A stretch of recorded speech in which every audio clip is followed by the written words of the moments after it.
Une locution pas super facile à appréhender aujourd'hui dans le Quesaco. Mais en même temps, c'est ce qui fait tout le sel de cette émission. Soyez les bienvenus, chers amis, pour découvrir l'économie du salut. Bon, je préfère vous prévenir tout de suite. Les gens que je suis allé rencontrer dans la rue n'ont pas eu beaucoup d'idées sur la question et peut-être que là, comme ça, vous non plus. Regardez. Je sais pas, économie et salut, pour moi, c'est deux termes qui vont pas tellement ensemble. Le salut, c'est le bonjour, le bonjour dans la vie catholique, au Seigneur, ça. L'économie, au sens originel, c'est la règle qui permet de faire un certain nombre de choses, et l'économie du salut. Donc ça a peut-être un rapport avec l'armée du salut, ou alors le port salut. Pour obtenir son salut, il ne faut pas faire d'économie, surtout vis-à-vis des autres. Donc, économie du salut, ça n'a pas tellement de signification pour moi. Voilà, on n'a pas beaucoup avancé et c'est justement pour ça que le Père Clasen est avec nous. Bonjour. Bonjour. Bon, on va prendre la locution mot par mot, si je puis dire, en commençant par économie. Qu'est-ce que ça veut dire au sens ecclésial ? Oui. Alors, il faut prendre le sens grec pour comprendre. Économie, ça ne veut pas dire je suis économe de. Ça veut dire oikonomia, c'est l'art de gérer la maison, tout simplement.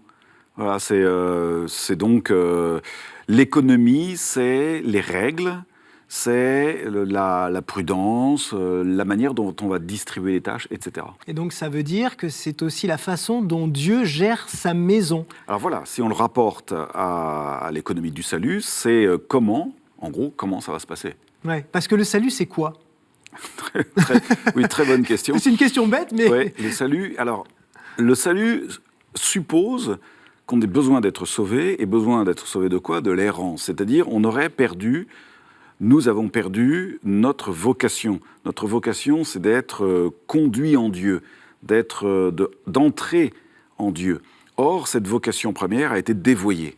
Voilà, alors pour autant, on n'est pas perdu à jamais, il y a toujours des passerelles, des rattrapages possibles, mais le salut consiste à activer un processus pour nous ramener dans notre vocation.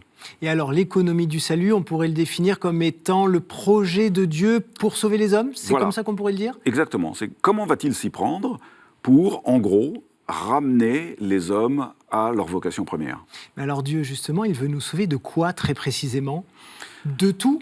De l'errance, de l'éloignement, de l'autonomie, de la fermeture sur soi. Toutes ces choses qui ne sont pas aujourd'hui considérées par nos concitoyens comme malheureux, mais qui en fait ferment l'homme sur lui seul. Mais justement, comment ça se concrétise pour les gens qui nous regardent et pour qui c'est peut-être un peu abstrait ? Comment ça peut se concrétiser dans notre quotidien d'aujourd'hui, ça ? Concrètement, c'est un peu difficile, mais ce qui est sûr, c'est que nous avons à annoncer que nous sommes orientés, que nous avons une vocation, que nous sommes appelés, qu'il y a une destinée sans qu'il y ait une fatalité. Nous sommes conduits vers plus grand que nous-mêmes. Alors ça, évidemment, dans notre monde contemporain, beaucoup de gens nous diront « mais je n'ai pas besoin d'être sauvé, je me débrouille très bien avec ma petite autonomie ». Et on a un peu de mal.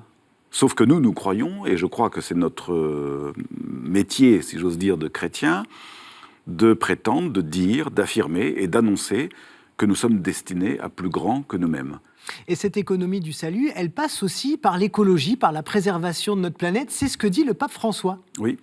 L'économie du salut passe par le respect de toute chose. Alors, ça veut dire que ni les choses, ni le monde, ni le cosmos, ni l'air qu'on respire, ni les forêts ne sont à notre disposition. Rien n'est à notre disposition. Tout nous a été confié. Et dans l'économie du salut, il y a la manière dont nous sommes les gardiens des choses qui nous ont été confiées. Nous n'avons pas à en abuser. Les choses ne sont pas à notre disposition. La nature n'est pas un matériau. En ce moment, hein. Et le pape François n'arrête pas de le rappeler. Et là-dessus, il est heureux que l'Église soit maintenant, disons, presque promotrice de ces idées-là. Et il faut, je pense, les promouvoir. Et il y va, là aussi, du salut de l'humanité. Alors, pour le coup, les écologistes sont d'accord avec nous. Oui. Un grand merci, Père Clasen, d'avoir fait la lumière comme ça sur une locution, je le disais au début, pas très facile à appréhender. J'espère que cette émission vous a plu et qu'on vous retrouvera fidèle au poste la semaine prochaine pour un nouveau Quesaco. Ciao.